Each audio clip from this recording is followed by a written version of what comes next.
Hello കൂട്ടുകാരെ, ഇന്ന് നമ്മൾ ട്വിൻ ഫ്ലെയിം മിററിങ്ങിനെ കുറിച്ച് മനസ്സിലാക്കാനായിട്ട് ശ്രമിക്കാം.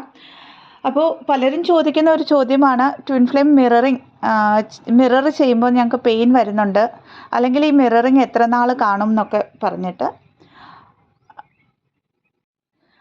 അപ്പോൾ നമ്മൾ ഹീലിംഗ് സ്റ്റാർട്ട് ചെയ്ത് കഴിയുമ്പോൾ, അല്ലെങ്കിൽ ഒരു ഡാർക്ക് നൈറ്റ് ഓഫ് ദ സോളിൽ വന്നു കഴിയുമ്പോൾ നമുക്ക് ഏറ്റവും കൂടുതൽ വേദന തോന്നുന്നത് നമ്മളുടെ ട്വിൻ ഫ്ലെയിം തരുന്ന ട്രിഗേഴ്സിനായിരിക്കും, മിററിങ് ആയിരിക്കും. അത് മിറർ ചെയ്ത് കാണിക്കുകയാണ് നമ്മളുടെ ഉള്ളിലെ അൺഹീൽഡ് പാർട്ടിനെ, അല്ലേ? എന്തുകൊണ്ടാണ് ഇത്രയും പെയിൻ വരുന്നതെന്ന് പറഞ്ഞാൽ, ആദ്യത്തെ കാര്യം, മെറ്റീരിയലിസ്റ്റിക് ലൈഫിൽ നിൽക്കുന്ന ട്വിൻ കൗണ്ടർ പാർട്ട്, അല്ലെങ്കിൽ രണ്ടാമത് അവേക്കൺ ആവുന്ന കൗണ്ടർ പാർട്ടിൻ്റെ ആദ്യത്തെ ടാസ്ക്, രണ്ടുപേരും ഈ ജേർണിയിലാണ്, അല്ലേ? രണ്ട് ബോഡീസിലുള്ള ഒരു സോള് ഈ ജേർണിയിലാണ്. അപ്പോൾ ആ ഒരു കൗണ്ടർ പാർട്ടിൻ്റെ ആദ്യത്തെ ടാസ്ക് വന്നിട്ട് സ്പിരിച്വലി അവേക്കൺ ആയ ട്വിന്നിനെ അവരുടെ തന്നെ സോളിൻ്റെ അൺഹീൽഡ് പാർട്ടിനെ എടുത്തെടുത്ത് കാണിക്കുക. കാരണം ഇത് ഹീൽ ചെയ്താലേ മുമ്പോട്ട് പോകാൻ പറ്റത്തുള്ളൂ സ്പിരിച്വലി എന്നുള്ള ഒരു റീസൺ കാരണം കൊണ്ട് തന്നെ. അതവരുടെ ടാസ്ക്കാണ്. അത് അറിയാതെ തന്നെ അവർ മിറർ ചെയ്ത് നമുക്ക് ആ പെയിൻ തരാറുണ്ട്. അപ്പോൾ നമ്മൾക്ക് എന്തുകൊണ്ടാണ് ഈ പെയിൻ വരുന്നത്? നമ്മളുടെ ഉള്ളിൽ ആ ഒരു അൺഹീൽഡ് പാർട്ട് അങ്ങനെ ഉള്ളത് കൊണ്ടാണ്. അത് നമ്മൾക്ക് അക്സെപ്റ്റ് ചെയ്യാൻ ബുദ്ധിമുട്ടുള്ള നമ്മുടെ തന്നെ പാർട്ടാണ്, അല്ലെങ്കിൽ നമ്മളിലേക്ക് അലൈനാവാൻ ഇഷ്ടം ഇല്ലാതെ നിൽക്കുന്ന നമ്മളുടെ തന്നെ ഒരു പാർട്ടായത് കൊണ്ടാണ്. അപ്പോൾ അതങ്ങനെ അത്രയും അൺഹീൽഡ് ആയിട്ടുള്ള കാര്യങ്ങൾ എത്ര നാൾ നമ്മളുടെ ഉള്ളിൽ കാണുമോ അത്ര നാൾ അവർ പറയുന്ന കാര്യങ്ങൾക്ക് നമ്മൾക്ക് പെയിൻ വരും. അത് സ്ട്രെയിറ്റ് അവേ നമ്മളുടെ ആത്മാവിൽ കൊണ്ട് ഒരു പെയിൻ വരുന്നത് കൊണ്ടാണ് അത്രയും പെയിൻ വരുന്നത് നമുക്ക്.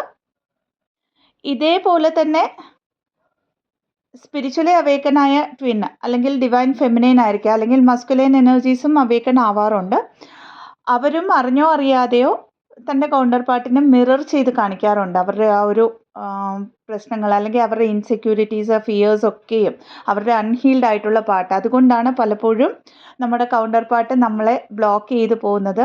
ആ ഒരു ഫിയറിനെ ഫേസ് ചെയ്യാനുള്ള ബുദ്ധിമുട്ട് കൊണ്ട് തന്നെയാണ്. പിന്നെയും മടങ്ങി വരുന്നത് എന്തുകൊണ്ടാണെന്ന് പറഞ്ഞാൽ, അവർക്ക് ആ ഒരു ഫിയറിനെ ഫേസ് ചെയ്യാതെ വേറെ ഒരു നിർവാഹം ഇല്ലയെന്ന് മനസ്സിലാക്കിക്കൊണ്ട് മടങ്ങി വരുമ്പോഴത്തേക്ക് അടുത്തതായിട്ട് എന്തെങ്കിലും കാര്യങ്ങളുണ്ടെങ്കിൽ നമ്മൾ, അതായത് ആദ്യം അവേക്കനായ സോളും തിരിച്ച് മിറർ ചെയ്ത് കാണിച്ചു കൊടുക്കും. എന്തുകൊണ്ടാണെന്ന് പറഞ്ഞാൽ, എക്സാക്ട് മിറേഴ്സാണ് രണ്ടുപേരുടെയും. അതായത് രണ്ട് ബോഡിയിലുള്ള ഒരു സോളിനെ ഹീലാക്കാനാണ് എൻഡ് ഓഫ് ദ ഡേ ഈ ഒരു മിററിങ് നടക്കുന്നത്. അപ്പോൾ ഈ മിററിങ് എപ്പോൾ വരെ നടക്കുമെന്ന് ചോദിച്ചാൽ, ഈ ലൈഫ് ടൈം മൊത്തം, നമ്മൾ ഈ ജേർണിയിലുള്ളത്തോളം കാലം ഈ മിററിങ് നടക്കും. എപ്പോഴാണോ നമ്മളുടെ എനർജറ്റിക് ഫീൽഡിൽ ഒരു ഇൻസെക്യൂരിറ്റി കൊണ്ടുവരുന്നത്, നമ്മളുടെ അലൈൻഡ് അല്ലാത്ത പാർട്ട്, നമ്മളെ അക്സെപ്റ്റ് ചെയ്യാത്ത പാർട്ട് അത് കൊണ്ടുവരുന്നത്, അപ്പോഴൊക്കെയും നമ്മൾക്കിത് പെയിൻ കൊണ്ടുതരും.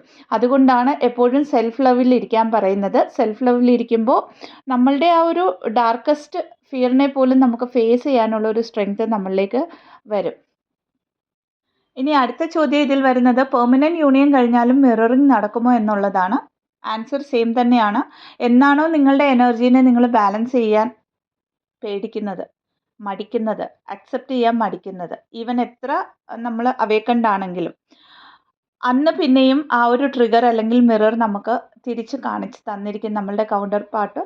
ദ സെയിം വേ അവരുടെ ഉള്ളിൽ ആ ഒരു എനർജറ്റിക് ഫീൽഡിൽ ഒരു വ്യത്യാസം വരുമ്പോൾ നമ്മളെ കൊണ്ട് അറിഞ്ഞോ അറിയാതെയോ നമ്മളത് മിറർ ബാക്ക് ചെയ്ത് ആ ഒരു പെയിൻ അവർക്ക് കൊടുത്തിരിക്കും. അപ്പോൾ ഇതിന് ഏറ്റവും ഈസിയുള്ള മെത്തേഡ് എന്താണെന്ന് പറഞ്ഞാൽ, ഈ മിററിങ്ങിലൂടെ നമുക്ക് പെയിൻ വരാതിരിക്കാൻ നമ്മളുടെ ആ ഒരു അൺഹീൽഡ് പാർട്ടിനെ പതുക്കെ പതുക്കെ ഹീൽ ചെയ്യുക എന്നുള്ളതാണ്, അക്സെപ്റ്റ് ചെയ്യുക എന്നുള്ളതാണ്. എന്നാണോ ആ ഒരു കോൺവെർസേഷനിൽ, ട്വിൻ ഫ്ലെയിംസ് തമ്മിലുള്ള ഒരു സംഭാഷണത്തിൽ ഒരു പെയിൻ വരാതെ എല്ലാ തരത്തിലുള്ള അക്സെപ്റ്റൻസും വരുന്നത്, അന്ന് മനസ്സിലാക്കുക ഓൾമോസ്റ്റ് നിങ്ങൾ ഹീലായി എന്നും. ഇനി ഒരു ട്രിഗറിങ്ങോ മിററിങ്ങോ നിങ്ങളുടെ ഉള്ളിൽ, നിങ്ങളുടെ ആ ഒരു കണക്ഷനിൽ നടക്കാൻ സാധ്യതയില്ലെന്നും. ഓക്കെ, ഇത്രയുമാണ് മിററിങ്ങിനെ കുറിച്ച് പറഞ്ഞു തരാനുള്ളത്. ഇൻഫർമേഷൻ ഹെൽപ്ഫുൾ ആണെങ്കിൽ ചാനലിനെ ലൈക്ക് ചെയ്യാവുന്നതാണ്, ഷെയർ ചെയ്യാവുന്നതാണ്, സബ്സ്ക്രൈബ് ചെയ്യാവുന്നതാണ്. ആൻഡ് പെയ്ഡ് കൗൺസിലിംഗ് സെഷൻസിന്, ഹീലിംഗ് സെഷൻസിന്, ടേക്കി ഹീലിംഗ് സെഷൻസിന്, ആകാശിക് ബുക്ക് റെക്കോർഡ് റീഡിങ്ങിന്, പാസ്റ്റ് ലൈഫ് റിഗ്രഷൻ തെറപ്പിക്കായിട്ട് ഡിസ്ക്രിപ്ഷൻ ബോക്സിൽ കൊടുത്തിരിക്കുന്ന വാട്സപ്പ് നമ്പറിലേക്ക് ബന്ധപ്പെടാവുന്നതാണ്. Thank you so much. ഓം നമഃ ശിവായ.